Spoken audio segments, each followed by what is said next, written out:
dia. Bom dia, que Deus nos abençoe nessa manhã. Nós estamos reunidos para a glória do nosso Senhor.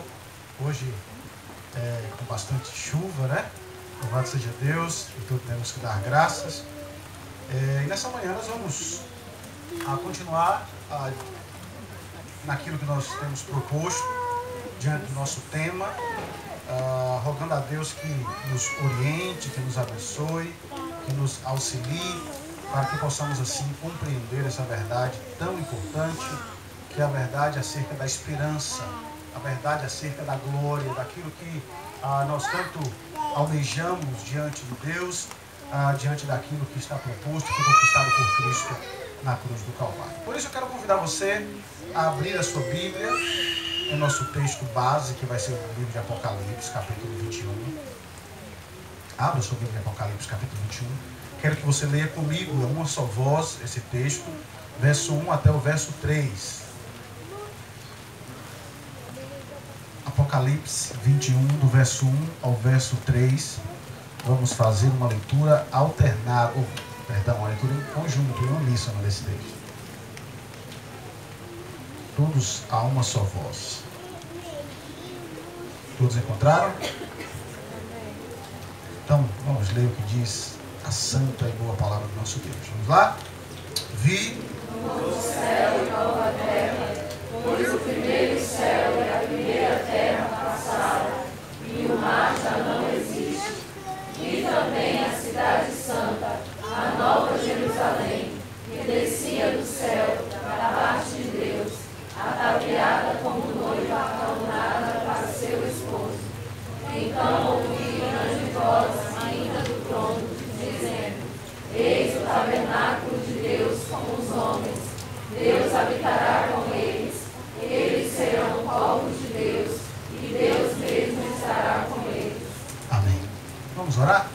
Mais uma vez, vamos buscar a presença do Senhor. Deus bondoso, nessa manhã, reunidos em Tua presença, nós estamos e buscamos a Ti, ó Deus, em oração, com os nossos corações quebrantados e contritos, rogando ao Senhor que nos auxilie, que nos ilumine, para que possamos entender essa verdade tão preciosa, que ela possa encontrar e achar glória em nosso coração, para não pecarmos contra Ti. Por isso te rogamos, Senhor, desvenda os nossos olhos e abre o nosso coração. Nos ajude a entender, ó Pai, essa verdade. É o que nós te pedimos em nome de Jesus. Amém. E amém. Meus irmãos,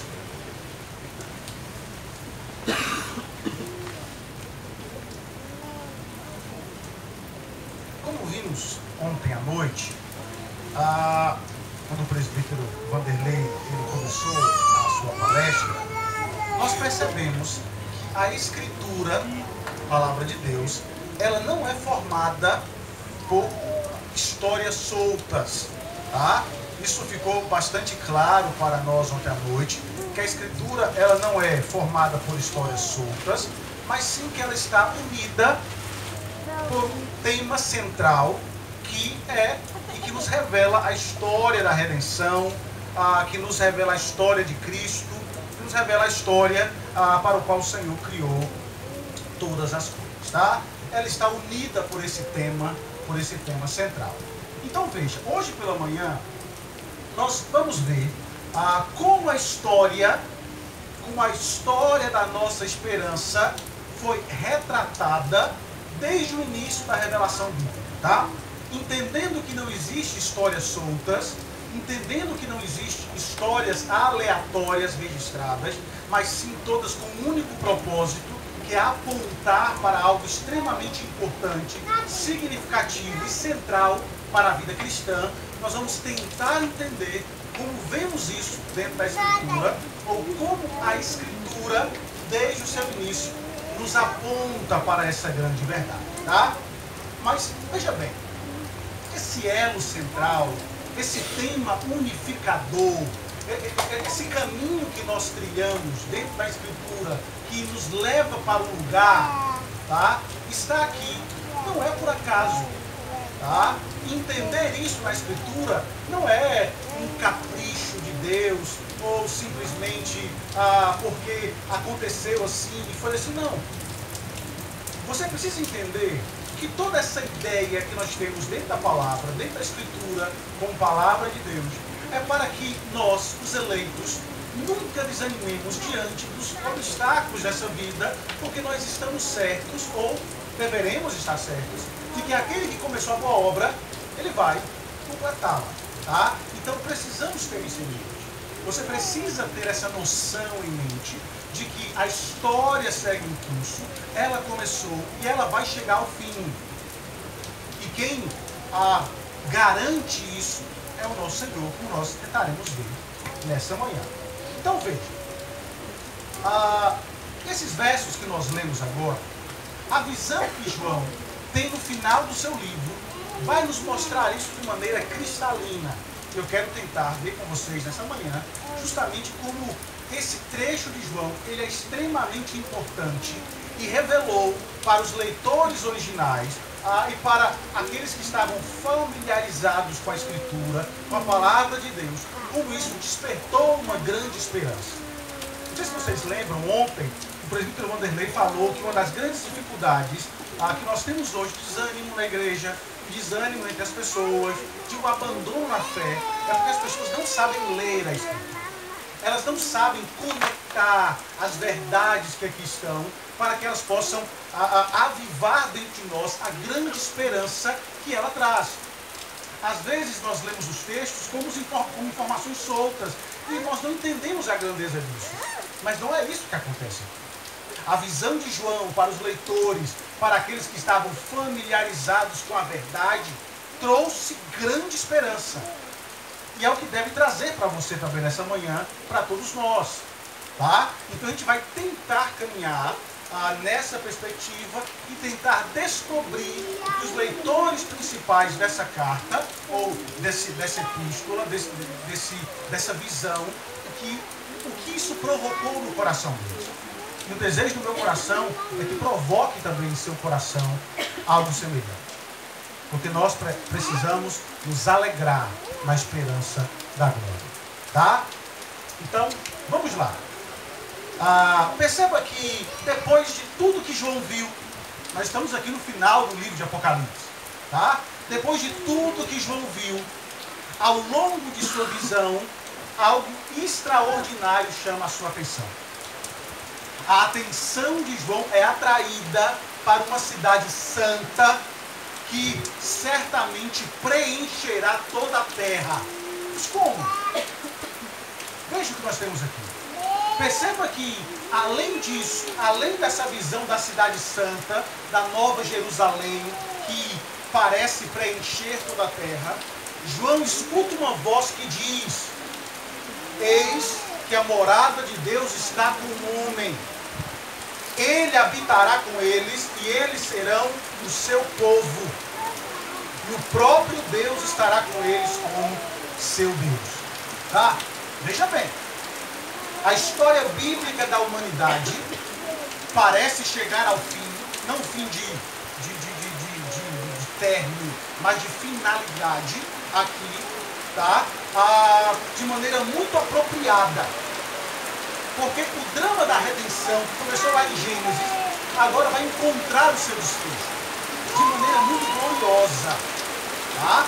Aquilo que se inicia em Gênesis, com Deus criando todas as coisas com um propósito. Eu vou falar um pouco sobre isso, não vou me adentrar em Gênesis, porque eu sei que o pastor vai falar um pouco hoje à noite. Tá? Mas aquilo que nós temos revelado, que traz essa ideia de esperança, aqui encontra-se o seu cumprimento, o seu fechamento nessa visão, nesse momento. Agora veja bem, como entender o desfecho? Como entender essa visão? Como entender o que nós temos aqui? A pergunta que nós devemos fazer é: que essa visão representou para os primeiros leitores desse livro. Então, vamos tentar entender essa questão, tá? Da habitação de Deus, da morada de Deus habitando com o povo, dessa informação tão importante que João diz, quando nós encontramos ele afirmando que Deus habitará com eles e eles serão povos de Deus e Deus será o seu Deus. O que isso representou? Então vamos tentar entender. E aí eu quero pedir a atenção dos irmãos, porque assim a chuva já não ajuda, né? E aí se os irmãos não estiverem atentos, a gente não vai pegar o que nós temos aqui. Mas então vamos lá. Então veja, antes de mais nada, eu preciso que você entenda que o livro de Apocalipse, ele é bastante enigmático, tá? Muitas vezes nós não conseguimos pegar os detalhes desse livro, ou dessas visões descritas por João, porque nós não temos uma visão correta do que está acontecendo, ou nós não conseguimos captar o que temos aqui. Porque a gente não sabe, ao olhar para as profecias, para as visões, nós não conseguimos identificar se elas já aconteceram, se elas estão acontecendo, ou se elas ainda vão acontecer.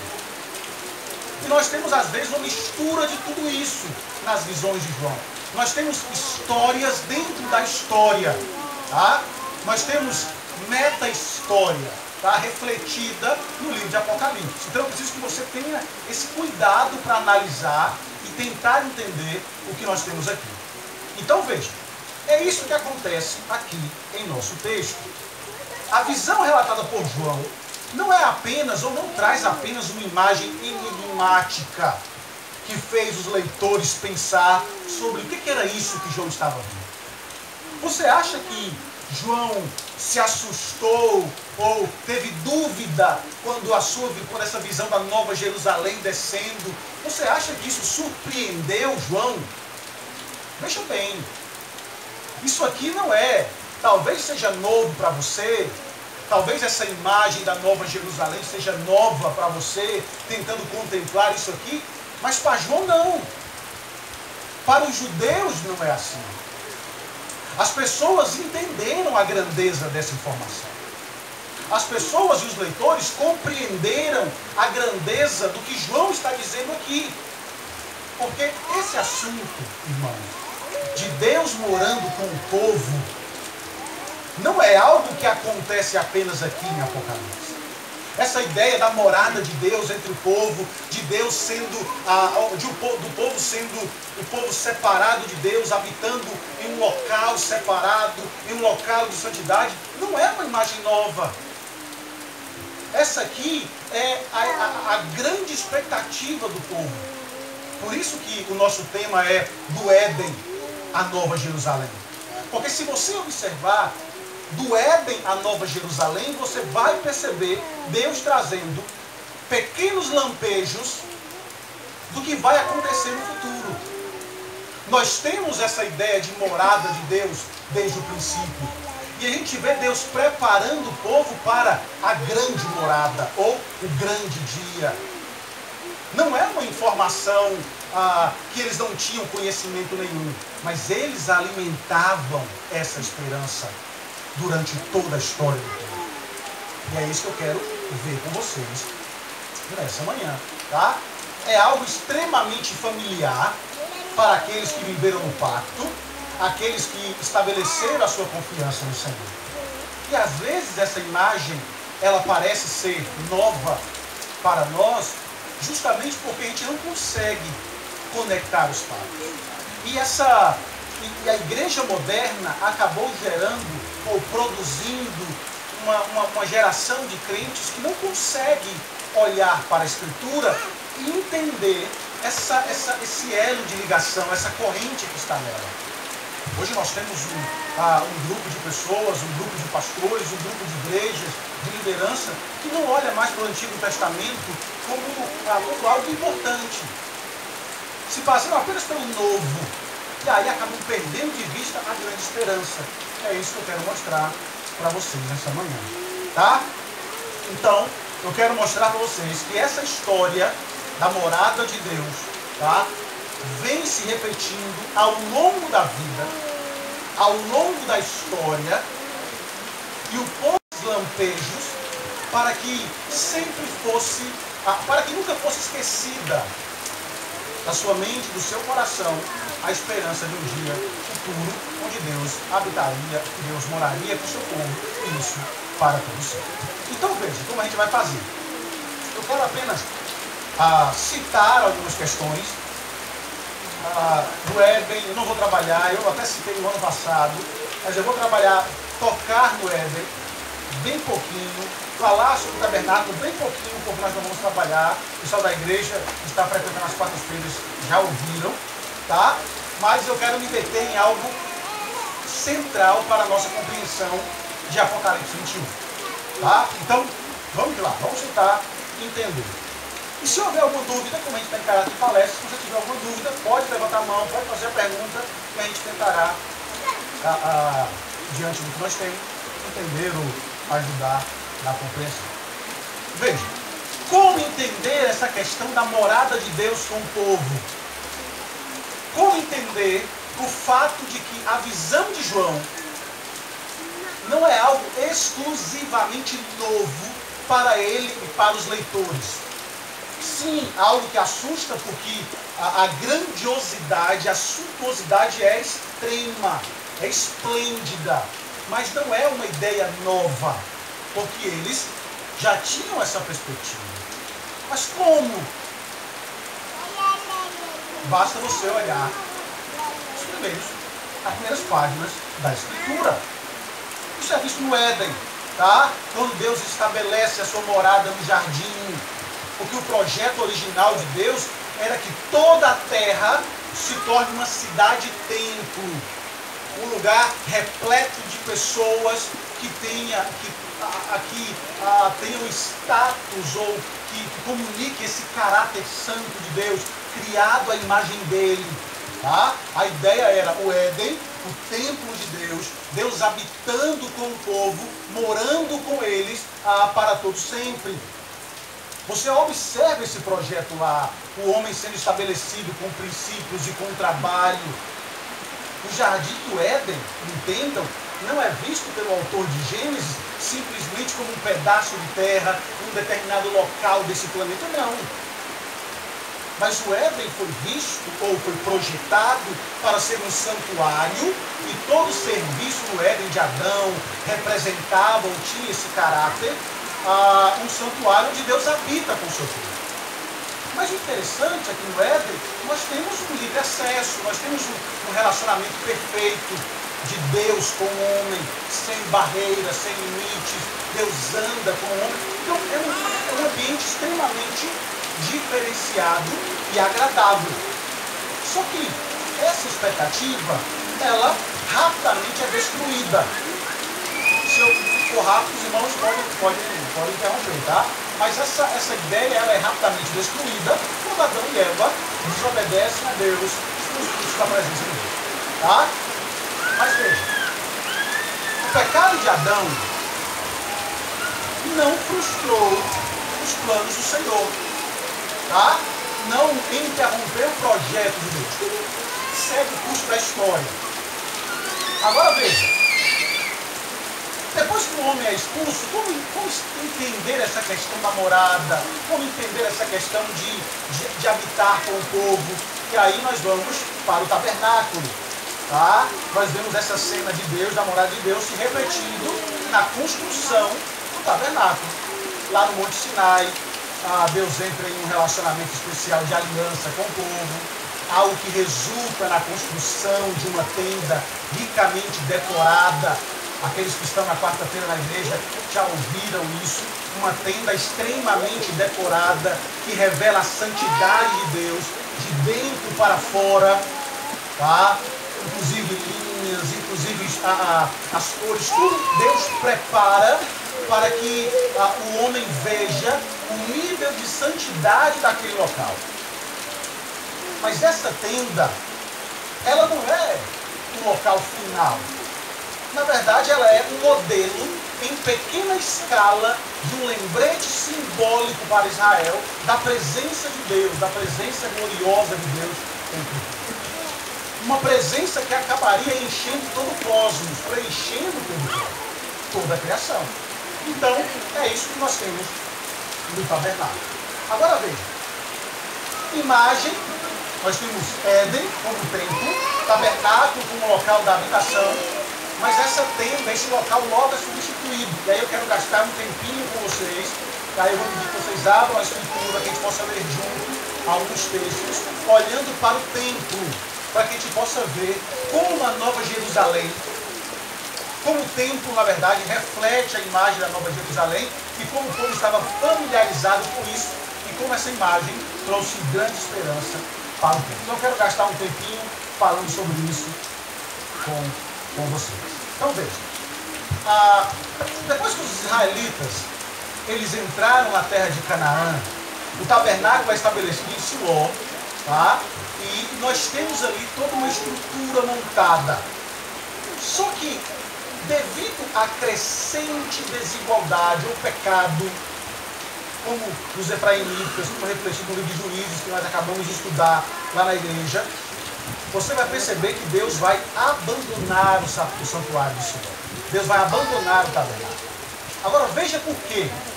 Eu quero que você abra em 1 Samuel, por favor. 1 Samuel.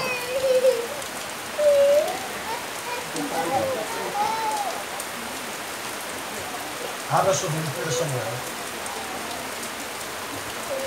Capítulo 2.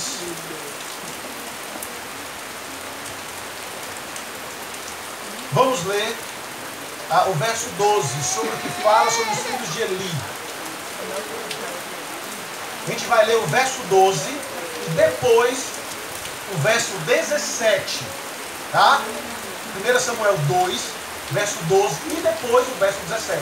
Só esses dois versos. Nós vamos ler juntos, tá? Vamos lá, verso 12. Eram os filhos de Eli, filhos de Elial, que não se importavam com o Senhor. Verso 17 agora. Era perante o Senhor, porquanto eles desprezaram a oferta do Senhor. Veja bem, o que nós temos aqui aqueles que estavam responsáveis por essa ligação, por esse elo com o Senhor, desprezavam a Deus. Eram filhos de Belial. Se você olhar para o Éden, o nível de relacionamento é um nível de santidade.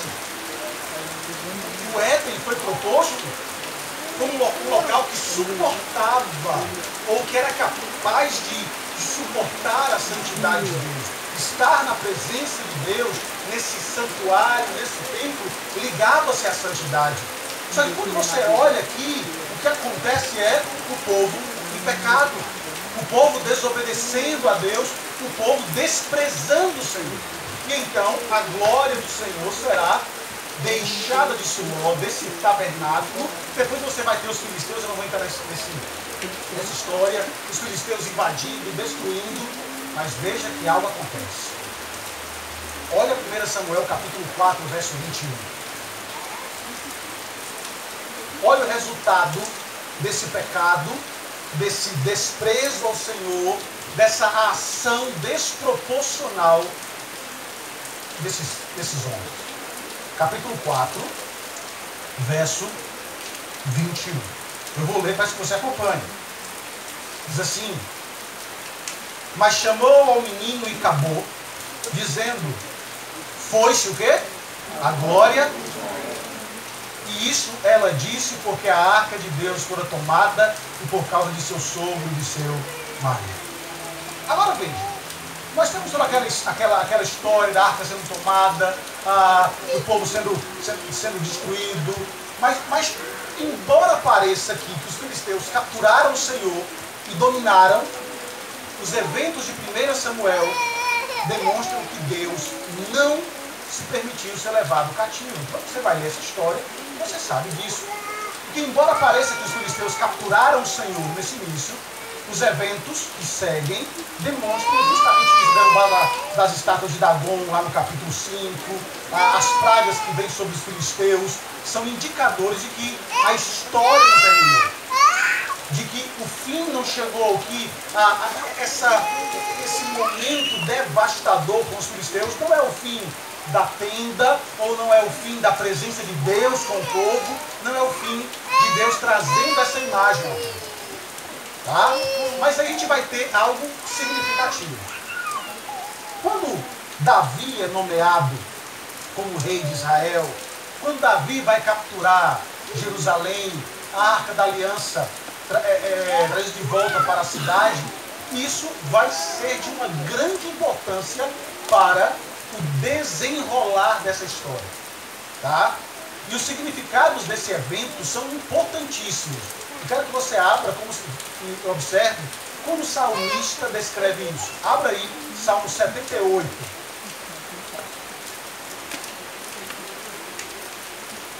Veja o que nós temos. Salmo 78.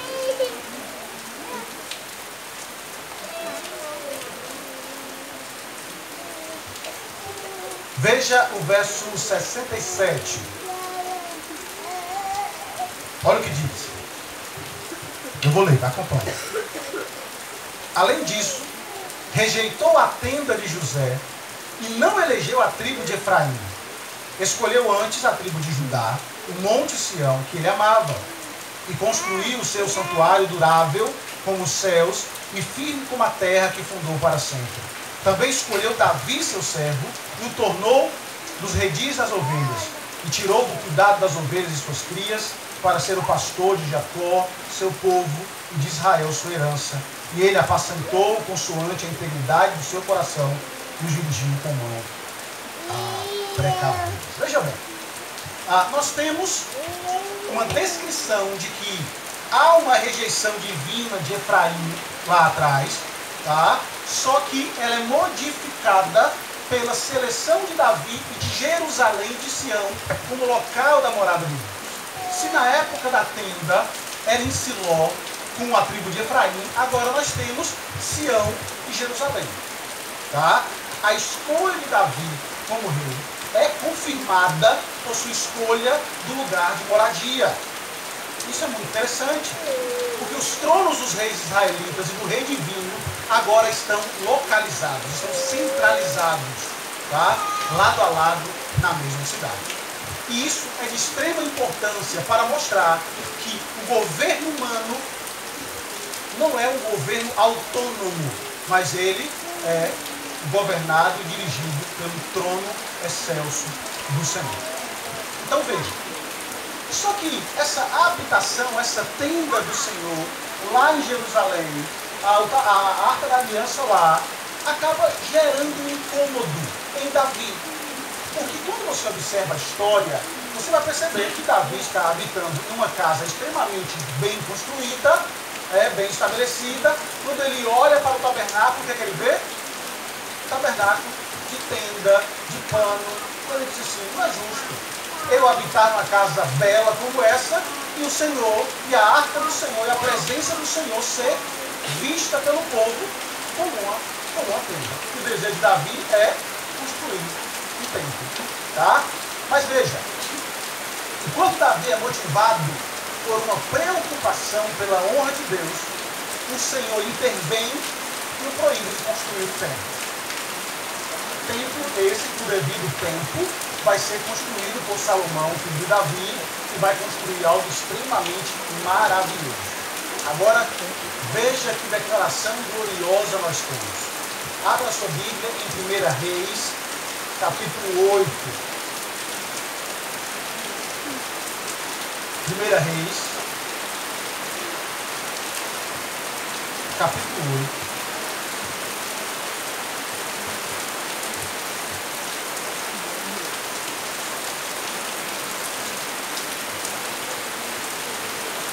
Verso 10 e verso 11. Alguém pode ler para mim? Não sei se o barulho da chuva vai incomodar. Mas alguém dá para ler aí bem alto?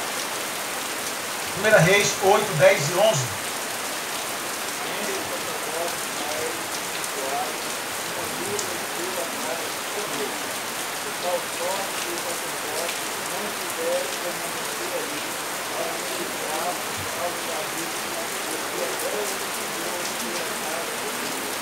Isso, a glória do Senhor enchera a casa do Senhor.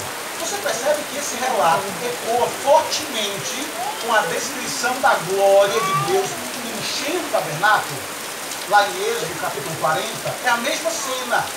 A construção do templo por Salomão transforma o status de Jerusalém como uma cidade santa, onde Deus vai habitar com ela. Agora se torna, de uma maneira única, Jerusalém, a cidade de Deus. Tá? Não é mais Siló, não é mais o tabernáculo, agora é o templo Jerusalém, Sião. Então, de acordo com o Salmo 78 e o Salmo 132, o Senhor escolhe Jerusalém como sua morada. Guarde isso no coração, em sua mente, tá? Jerusalém é escolhida como morada de Deus, como uma cidade que vai representar toda essa grandeza. Então, como o projeto lá da criação é uma cidade-templo que preencha toda a terra, é fácil ver como Jerusalém é vista cumprindo parcialmente o plano. Então, quando João vê a nova Jerusalém descendo do céu, toda adornada, ele traz ao seu coração e à sua mente a ideia de Jerusalém sendo escolhida como cidade. Claro, com as suas devidas proporções e distanciamentos, mas nós temos esse caráter que não é novo para ele. Tá? Jerusalém, Sião, se torna um modelo, lá atrás, do plano de criação de Deus, que reflete um microcosmos do que Deus pretende para toda a terra. Jerusalém, naqueles dias, é apenas um símbolo, ou uma imagem, ou um lampejo do que Deus pretende para toda a terra. Só que, para nossa alegria, Jerusalém não é o produto final, é apenas uma imagem. Porque a natureza excepcional de Jerusalém como uma cidade de Deus é afirmada no Salmo 87, tá? Salmo que parece estabelecer privilégios para quem nasce nesse lugar. Olha que interessante. Você já pensou, você já leu os salmos de romagem? Você já viu isso nos salmos? Salmos de romagem. Alguém sabe o que é isso? Romagem? Não é romaria. É ou não? Alguém sabe o que são os salmos de romagem? Hã? Salmos de peregrinação. Salmos de peregrinação. Não é uma romaria a Roma, mas é uma peregrinação a Jerusalém. Olha que interessante. Jerusalém se tornou tão importante, o templo se tornou tão importante, que em determinadas épocas do ano, as pessoas desciam das suas tribos para Jerusalém. Você sabe por quê? Alguém sabe? Porque eles queriam estar perto da presença de Deus. Celebrar a grandeza da morada de Deus com os homens. A arca estava lá. A arca representava a glória de Deus. Você consegue imaginar isso? Você lembra o que diz o Salmo 84? O que ele diz? Como amar a benção dos teus tabernáculos, Senhor dos exércitos. E perceba que o salmista vai descrever toda essa alegria em peregrinar para Jerusalém. Essa experiência de viajar a Jerusalém para adorar o Senhor transformou a peregrinação em uma ocasião especial. Deixa eu fazer uma pergunta a vocês. Como é que o pessoal ia para Jerusalém? A pé, de cavalo, de jumento. Cavalo não tinha, jumento. E aí tem um salmo que diz o quê? Alegrei-me. Vamos. Por que essa alegria? Porque eles iam ao encontro da presença de Deus. Você consegue imaginar isso? A presença de Deus e como aquilo motivava o coração, como aquilo estabelecia o princípio de adoração. Deus estava com eles. Tem um escritor que diz assim, em suma, a peregrinação era como...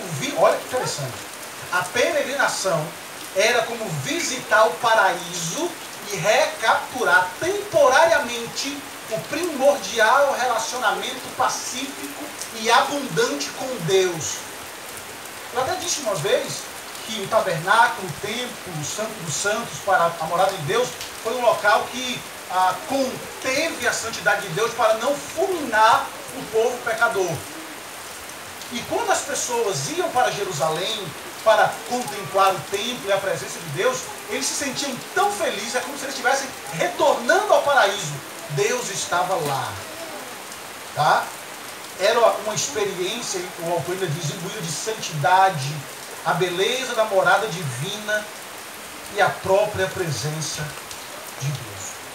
Olha, quando João ele vê a Nova Jerusalém, ele tem essa perspectiva.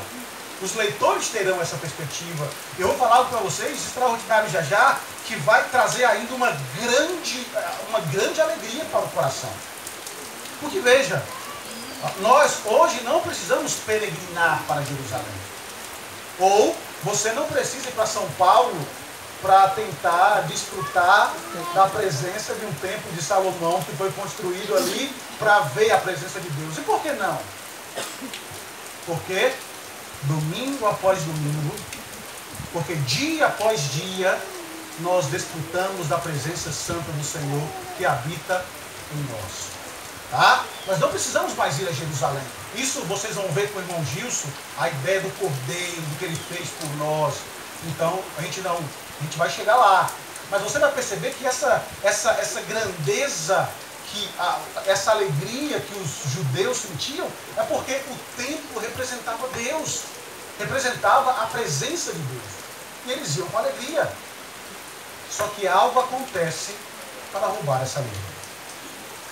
Enquanto a nossa meta-história, enquanto a nossa pequena história bíblica do Antigo Testamento, ela fala dessa alegria, dessa construção do templo, do que ele representava durante o reinado de Salomão, agora nós temos um outro evento extremamente significativo, tá?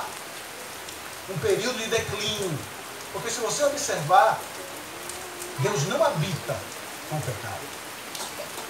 Se você olhar para a história, o que o templo e o Santo dos Santos representava, vai justamente mostrar essa ideia de que existem limites para o pecado, para esse relacionamento. Pois agora nós teremos um período de extremo declínio, um distanciamento do Senhor. Eis, o povo se afasta do Senhor, mesmo contemplando todo o espetáculo do templo. Por que isso acontece? Mesmo experimentando toda a glória do templo, as pessoas se afastam de Deus. O fracasso acumulado dos reis e do povo de Jerusalém, mais tarde, vai levar à destruição do templo. Vai levar à derrubada da cidade. Olha bem, durante todo o período da dinastia de Davi, Jerusalém e o templo são teologicamente significativos. Sem dúvida foi fomentado pela expectativa de que Deus estabelece na terra, Deus está morando com eles. Só que Jerusalém e o templo deveria refletir o projeto da criação. E para isso, o povo precisava ser santo, porque eles não eram. Eram pecadores, se afastaram de Deus. Eles repetidamente caíam abaixo dos padrões de santidade necessários para viver. Na verdade, eles sempre viveram abaixo desses padrões de santidade necessários para viver na presença de Deus. E o livro de Isaías ilustra o contraste entre o que Deus espera dos habitantes de Jerusalém e o que eles fazem. Agora eu quero que você abra, a gente vai ler alguns textos no livro do profeta Isaías. Abra sua Bíblia, Isaías capítulo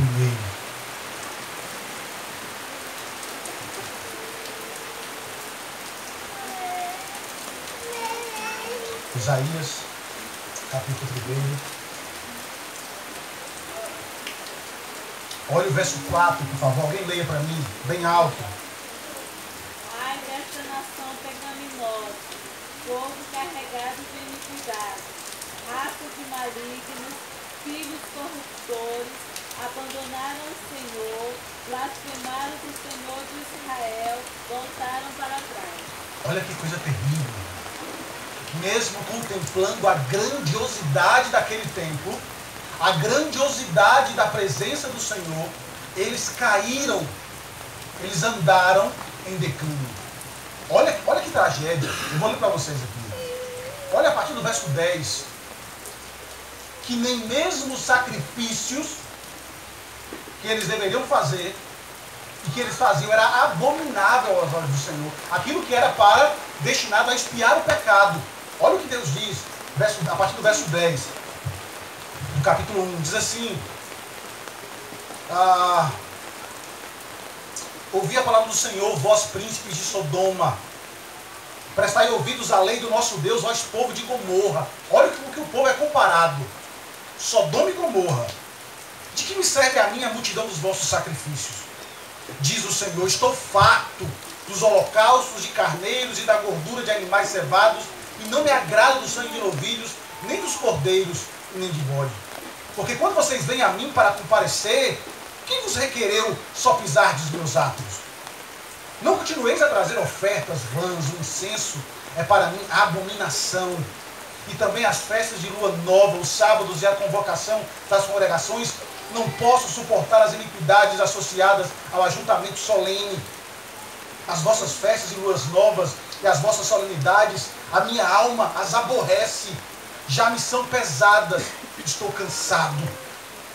Pelo que quando estender as mãos, ecoando de vós os olhos, sim, quando multiplicai as vossas orações, não as ouço, porque as vossas mãos estão cheias de sangue. Olha que imagem terrível. Uma imagem de um povo que foi chamado para ser, que foi chamado e separado para a santidade, para refletir a glória e a grandeza de Deus pela terra, propagar o nome do Senhor. Agora nem mesmo aquilo que eles deveriam fazer para expiar o pecado deles era agradável a Deus, porque o seu coração estava distante. O que leva um povo que viu tanto, que experimentou tanto, a se afastar do Senhor? Irmão, deixa eu só fazer uma pergunta aqui. Mesmo que existe um caráter extremamente peculiar no que está acontecendo, que está caminhando para a Jerusalém Celeste, deixa eu fazer uma pergunta que nós precisamos entender.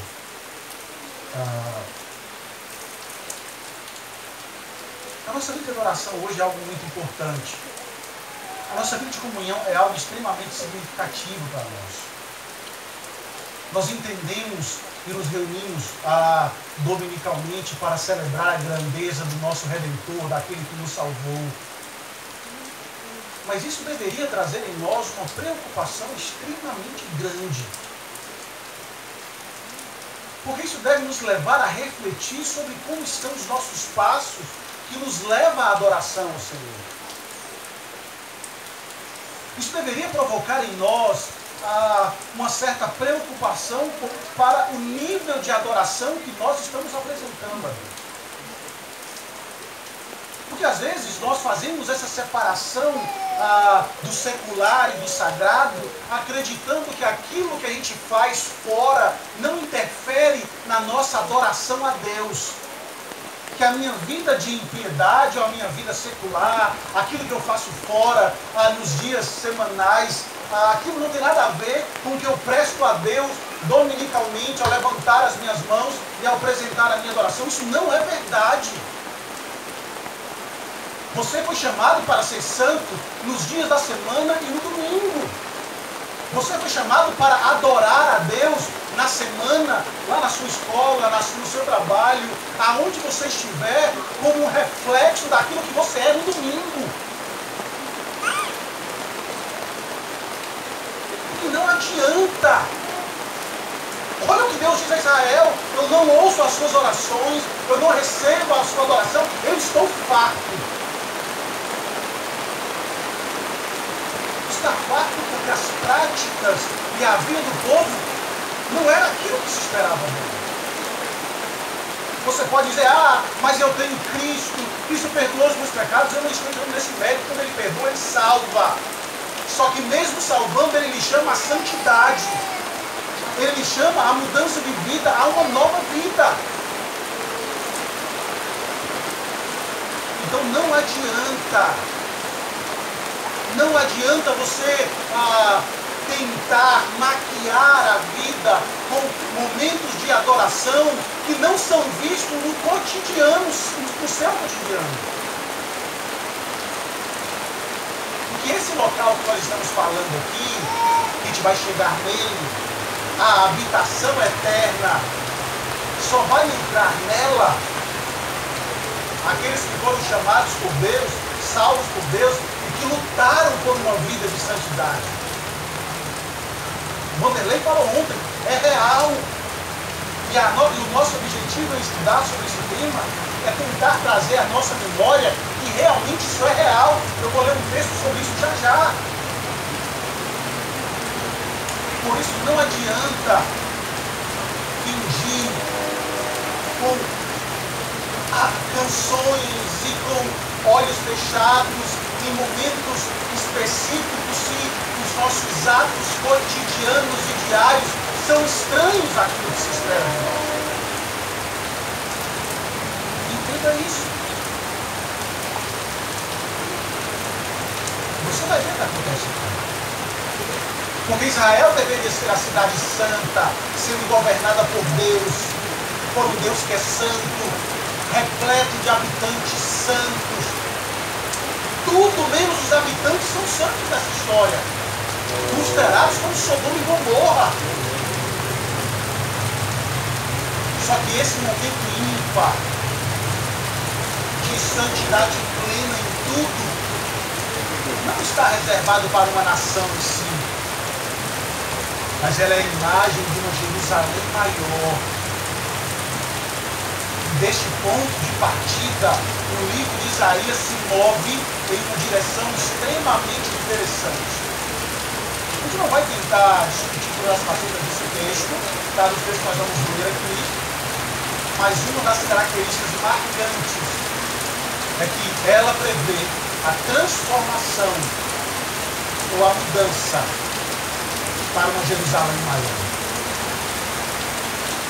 Olha o que diz o verso capítulo 2. Isaías 2,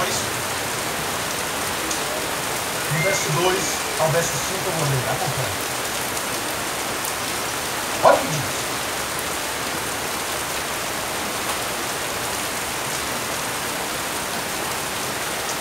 Diz assim: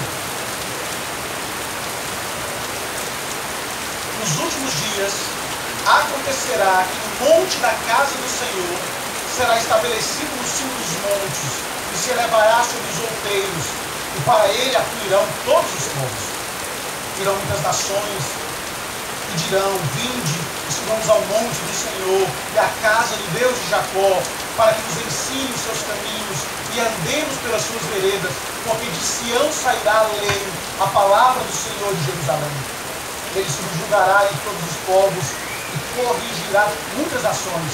Estas converterão as suas espadas em redes de arados e as suas lanças em rodadeiras.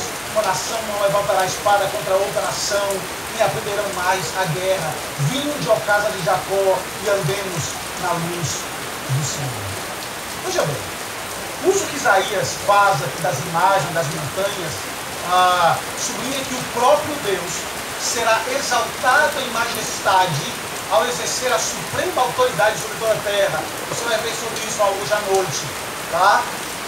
Perceba que essa expectativa traz a realização de um projeto de algo maior, porque antecipa o fato do Senhor habitar em uma cidade-templo que preencherá toda a terra.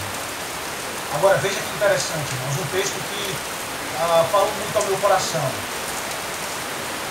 E enquanto nós temos em Isaías uma variedade de textos que nos apontam para essa transformação de Jerusalém, essa renovação, olha para Isaías 65, por favor. Abra Isaías 65.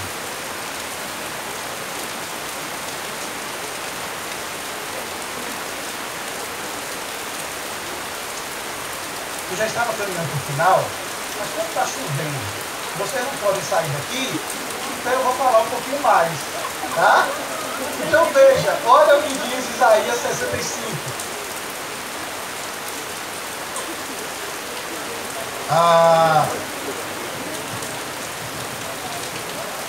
Alguém leia para mim, por favor, bem alto.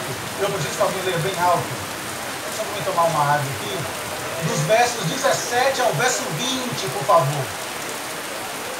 Isaías 65, 17 a 20. Pois eis que eu crio novos céus e nova terra, não haverá lembrança das coisas passadas, jamais haverá memória delas. Assim como agora julgarei e executarei eternamente eu crio, porque eis que crio para Jerusalém alegria e para o seu povo louvor. Eu lutarei por causa de Jerusalém, me alegrarei do meu povo, e nunca mais se ouvirá dela, nem glória de Deus. 20. Quando eu 20. Não haverá mais nela criança para o ter nem velho que não aconteceu, que morrer aos 100 anos e morrer aos 9, nem pecar só aos 100 anos, nem pecar só aos 100 anos Olha que texto fantástico é isso. Perceba que há uma expectativa aqui de novos céus e nova terra. Não haverá lembrança das coisas passadas, a ideia daquela estrutura pecaminosa, de um povo distante, de um povo afastado, de um povo que cai. Mas você percebe que há algo extremamente interessante aqui, de consolo. Não haverá mais crianças que morram em poucos dias. A ideia não é que você vai morrer aos 100 anos, mas se você olhar, 100 anos, como se fosse um dia, pouco. Olha que esperança gloriosa para aquelas que já tiveram filhos pequenos, para que já tiveram a experiência da morte na sua família. Esse novo céus e essa promessa é algo extremamente glorioso. E não haverá as marcas dessa terra, tá? A descrição da longevidade humana e da coexistência harmoniosa. Olha que interessante. Veja, pastor Antônio, lembra-me o verso 24 e o verso 25. Olha como ele descreve esse novo aspecto da Nova Jerusalém.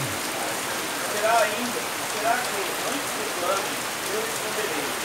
Estando eles ainda falando, eu ouvirei. E outros cordeiros passarão juntos, o leão comerá palha depois, e será comida, ó será a comida da consciência. Não se fará mal, nem mal algum, todos os santos nossos, Olha que coisa interessante. Nós temos aqui uma descrição de um local sem deficiências, como do presente.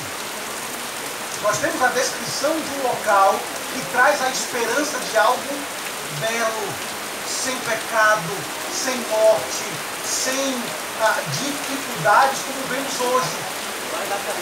Mas as promessas não param por aí. O profeta também antecipa um tempo em que a glória do Senhor encherá uma Jerusalém totalmente renovada. Volte aí as páginas para Isaías 60.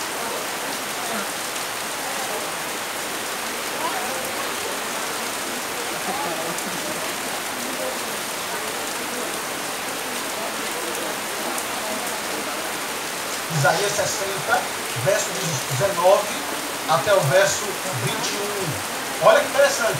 Perceba o que nós temos aqui. O texto diz: nunca mais te servirá o sol para a luz do dia, nem com o seu resplendor a lua te alumiará, mas o Senhor será a tua luz perpétua e o teu Deus a tua glória. Nunca mais se porá o teu sol, nem a tua lua minguará, porque o Senhor será a luz perpétua, e os dias do teu luto findarão. Todos os teus povos, todos os teus povos serão justos para sempre, herdarão a terra, serão renovos por mim plantados, obra das minhas mãos, para que eu seja glorificado. Olha que interessante. Você percebe que essa descrição aqui que nós temos é a descrição da Nova Jerusalém, o que João vê. Perceba que a imagem não é nova. Veja, enquanto o livro de Isaías que fala desse momento de pecado, que traz essa imagem de uma nova Jerusalém, de um tempo melhor. Algo de terrível acontece. O templo é destruído. Como entender isso? Nós temos uma promessa de mudança, nós temos uma promessa de renovação, só que o que acontece? Destruição do templo em 586 por Babilônia. Mas essa destruição não seria definitiva. E aí eu vou adiantar um pouquinho. Ela não seria definitiva, ela não colocaria fim aos planos de Deus. Como entender essas promessas de Isaías? Como entender esse momento tão especial se nós temos agora a presença de Deus sendo destruída, aquilo que representava o presença de Deus, sendo destruída? Olhe para Zacarias capítulo 8, por favor.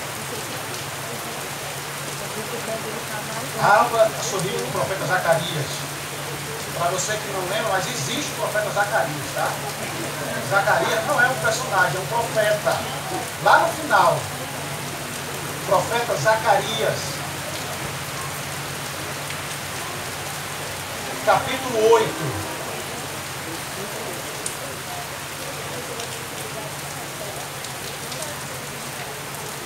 Olha o que diz o texto. Zacarias 8, verso 1 e verso 3. Diz assim: assim diz o Senhor, voltarei para Sião e habitarei no meio de Jerusalém. Perceba que nós temos uma promessa aqui, tá? Jerusalém chamar-se-á a cidade fiel e o monte do Senhor dos exércitos, monte santo. Nós temos uma promessa. Agora vem o verso 7 e o verso 8. Assim diz o Senhor dos exércitos: eis que salvarei o meu povo, tirando da terra do Oriente, da terra do Ocidente. Eu os trarei e habitarão em Jerusalém. Eles serão o quê? O meu povo, e eu serei seu Deus em verdade e em justiça. Então veja, perceba que as expectativas associadas a Jerusalém não visam falar de uma mera restauração, mas sim de uma cidade transformada em glória indescritível. Agora vá para Apocalipse 21, para a gente caminhar para o final. Apocalipse 21. Então veja, quando João tem a visão e a voz do céu diz, aí o texto diz: e vi também uma cidade santa, Nova Jerusalém, que descia do céu, da parte de Deus, ataviada como noiva adornada para o seu esposo. E então ouvi uma grande voz que diz: eis o tabernáculo de Deus com os homens, Deus habitará com eles. Eles serão o quê? Povos de Deus, e Deus mesmo fará. Isso aqui não é algo novo. Isso aqui foi algo que foi promessa. Então a imagem da cidade santa não era algo que assustava. Eles entenderam agora. Lembra que Vanderlei falou ontem? O povo não entende, lê e não compreende, mas agora tudo fica claro. Porque eles olham para o passado, olham para o futuro e entendem quando isso vai acontecer. Porque a descrição de Jerusalém em Apocalipse 21 e 22 é o cumprimento definitivo dessa morada. Nós lemos que lá não vai ter mais sol, nem a lua vai iluminar. Olhe, Apocalipse 22, por favor. Alguém lê para mim o verso 5. A chuva diminuiu, o microfone ficou mais alto. Então, olha aí o verso, pode ler bem alto aí, por favor, o verso 5 do capítulo 22 de Apocalipse. Então já não haverá noite, nem precisam eles de luz de candeia, nem da luz do sol, porque o Senhor Deus brilhará sobre eles e reinarão pelos séculos dos séculos. E reinarão pelos séculos dos séculos. Perceba, o que João está vendo aqui nada mais é do que o cumprimento do que foi prometido lá atrás. Apocalipse traz justamente essa ideia. Então veja, quando você olha e observa aqui as descrições da cidade, as medidas da cidade com o número simbólico que você vai ver aqui, mas a ideia central é que tudo que nós temos aqui, as dimensões da Nova Jerusalém, são incomuns para uma cidade. Não sei se você prestou atenção, depois leia mais tarde. Porque o que nós temos aqui apresentado é 2.220 milhas para cada lado, em termos de comprimento. Depois você leia aqui nosso texto, você vai perceber que a descrição da cidade nos aponta para algo. E olha que interessante. Porque a cidade é descrita como um cubo perfeito, tá? A Nova Jerusalém. As dimensões simétricas da Nova Jerusalém são incomuns para uma cidade. É tão alta quanto tão longa. O que foi descrito em toda a Escritura como um cubo perfeito? Alguém lembra? Alguém lembra o que é descrito assim? O santo dos santos. Tá? Então veja, as proporções descritas aqui são uma imagem do santo dos santos. Então o santuário, que é o santuário interior do templo, né, também, só para você ter ideia. Alguém abre, por favor, 1 Reis, bem rapidinho, capítulo 6, verso 20. Alguém leia para mim, por favor.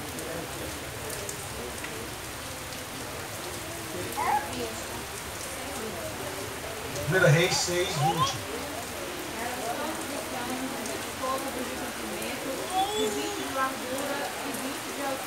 Você percebe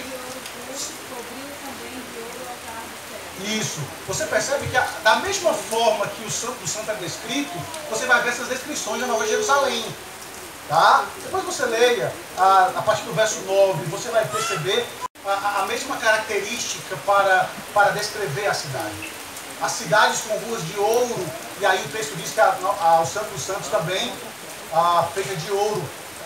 Então veja, o que nós temos aqui é que, como Deus habita dentro de ambas as estruturas, nós podemos concluir que toda a Nova Jerusalém é revelada como o Santo dos Santos. Tá? E perceba algo interessante em Apocalipse. Leia o verso 22, que comprova isso, de Apocalipse 21.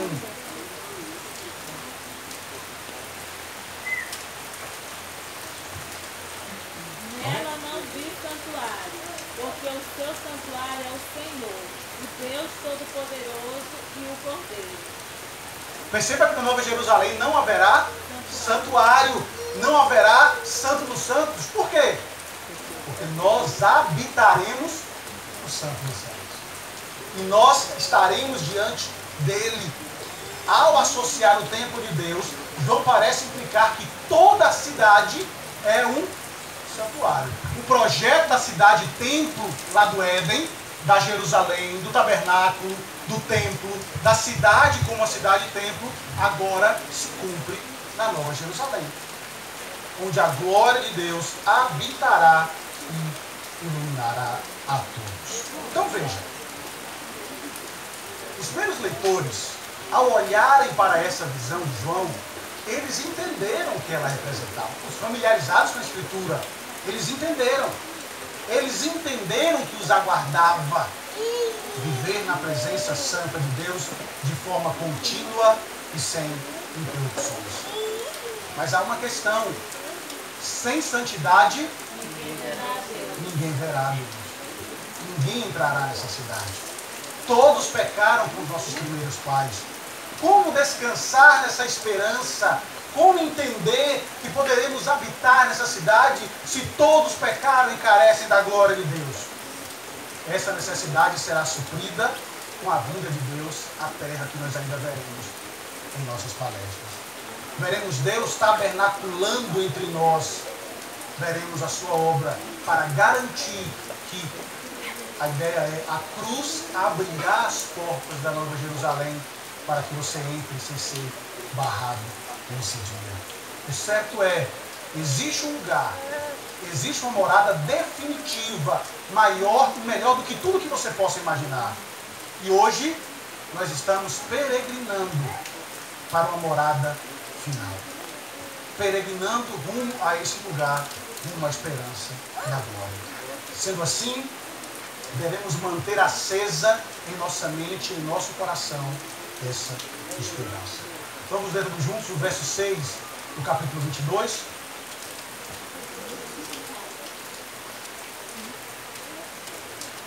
Verso 6 e verso 7, todos juntos. Apocalipse 22, vamos lá? Disse-me ainda: estas palavras são fiéis e verdadeiras. O Senhor, o Deus dos espíritos dos profetas, enviou seu anjo para mostrar aos seus servos as coisas que em breve devem acontecer. Eis que vem sem demora. Bem-aventurado aquele que guarda as palavras da profecia deste livro. Venho sem demora. O Senhor Deus confirmará, porque essas palavras são fiéis e verdadeiras. A grande questão é: você vive na expectativa desse dia? A maneira como você vive hoje demonstra que você é um cidadão dessa pátria celeste?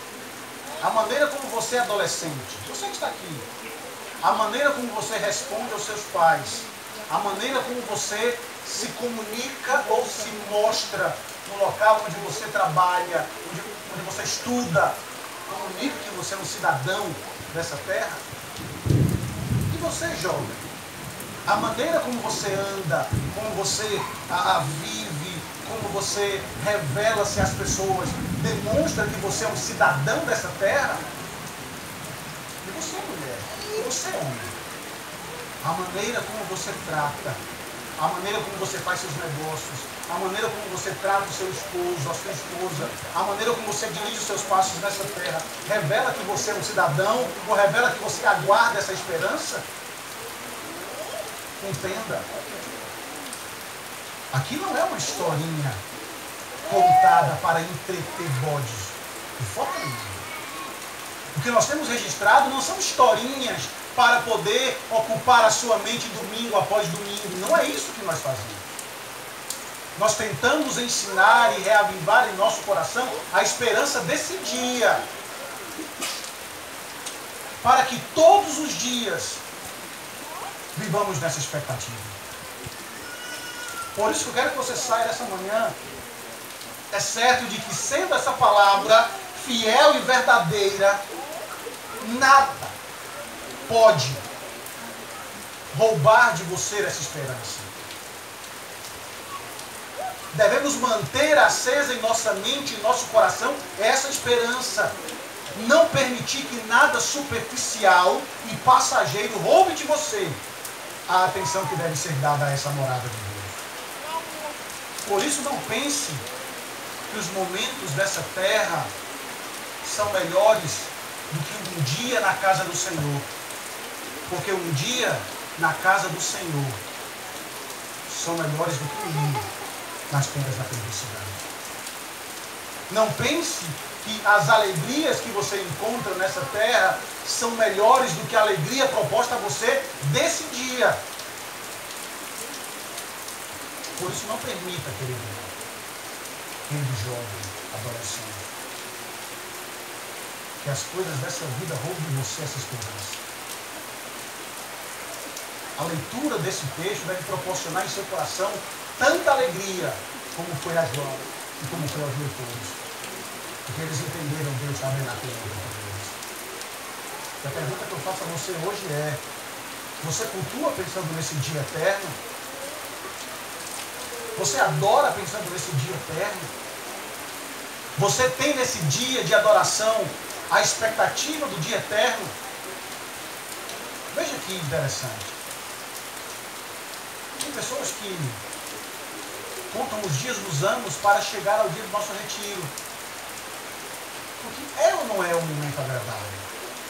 É ou não é um momento onde estamos juntos, brincando, celebrando? Você vê a alegria dos meninos juntos. É ou não é algo extremamente agradável? E aí eu digo a vocês, se aqui é bom e ainda somos pecadores, imagine como será o dia eterno. Um retiro que não terá fim. O nosso retiro se encerra e nós voltamos para casa, para os afazeres, para o trabalho. Mas nós aguardamos um dia em que não haverá fim. E não vai ser em tendas onde vocês poderão se molhar, mas será na presença gloriosa de Deus. Que dia glorioso esse dia será, como diz o nosso Deus. Por isso, querido irmão, eu termino. Não permita que nada desvie o seu coração desse dia, porque ele é real. Jerusalém celeste é real. Nós habitaremos no Santo dos Santos para todo sempre. Por isso a nossa oração, como disse o presbítero Vanderlei ontem, é Maranata, ora vem, Senhor Jesus. Que Deus nos abençoe, meus irmãos. E que Deus acenda ou reacenda em nós esse desejo de dia eterno. Que Deus nos abençoe. Amém. Vamos orar? Senhor, graças te damos. Graças te damos porque em nosso coração arde a expectativa desse dia, ó Pai. Dia tão precioso em que nós habitaremos com o Senhor. Que nós habitaremos contigo. E hoje, ó Deus, nós prosseguimos para o alvo, para o prêmio da soberana vocação de Deus em Cristo. Nós caminhamos para o dia da glória. E enquanto aqui estivermos, Senhor, nos ajude a aprender como nos portar como cidadãos dos céus. Nos ajude a viver como cidadãos desse lugar. Nos ajude, Senhor, a refletir hoje aquilo que somos, salvos, santos em Cristo Jesus. Fortaleça a nossa fé, Senhor. Desperta em nós, ó Pai, o desejo de viver para Ti. Não permita que nada roube de nós a alegria ou a esperança. Não permita que nada roube de nós, Senhor, a esperança desse dia. É o que nós te pedimos, em nome de Jesus. Amém e amém.